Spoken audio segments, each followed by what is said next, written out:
The locked chest and the deflated balloon were Magritte's two earliest memories. He insisted on this throughout his adult life. These objects were carriers of meaning and repositories of feeling. They were spied very early indeed, if not from the cradle exactly, then when he was young. There were things he saw, or thought he saw, and yet also apparitions or visitations of such an order that they demanded to be seen and stored away. They were mysterious, thereby fulfilling the first requirement for his art. They were more than mysterious, they were miraculous, almost dreamlike, a quality that in time would become one of Magritte's bêtes noires. He explained this to an interviewer in 1965, toward the end of his life. "You dream a lot, I see, Magritte. I dream like everyone else, and on that subject I think it is worth noting that my painting is not dream painting. The first sense I had, and that I remember, was the sense of mystery," Magritte told another interviewer. "I felt that sense looking at a chest which appeared one day next to the cot in which I lay. That chest was the first object that instilled in me the sense of mystery."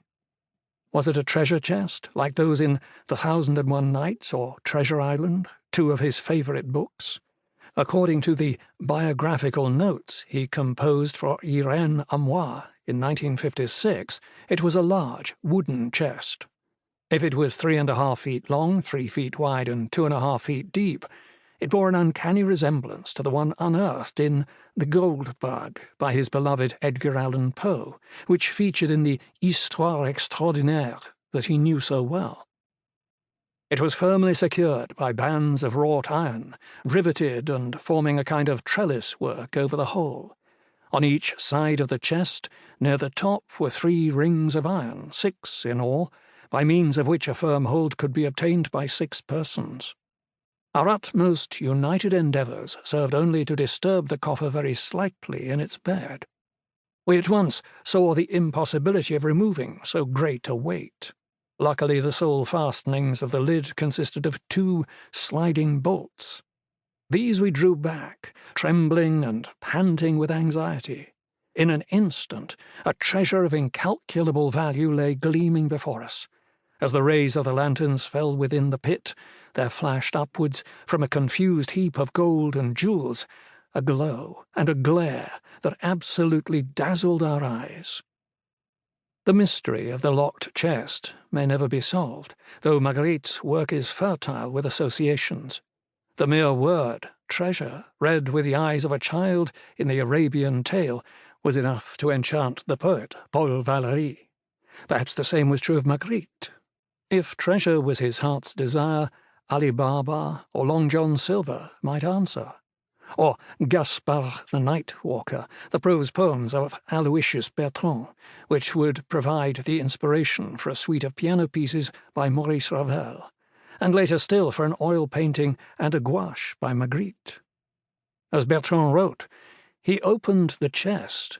There was treasure for all, a pile of sacred vases, doubloons, a torrent of pearls, and a river of diamonds." In his 40s, Magritte went back to the Arabian tale as well. "I've started rereading The 1001 Nights, with pleasure," he informed his good friend Paul Nouget when he was in his late 40s. "How long will it last?" Not as long as Treasure Island, it turned out. According to Scudénaire, Treasure Island was the book Magritte remembered with more pleasure than any other. According to André Bosmans, he reread it every year. He was only too familiar with the dead man's chest. 15 men on the dead man's chest, yo-ho-ho, and a bottle of rum. Perhaps he never did open it. Satisfying the desire ruins the mystery. But not long after he took up a brush in his teens and early 20s, he began to toy with the possibilities of containers of all kinds, not to mention the disposal of the body that might lie inside. Coffin associations are inescapable.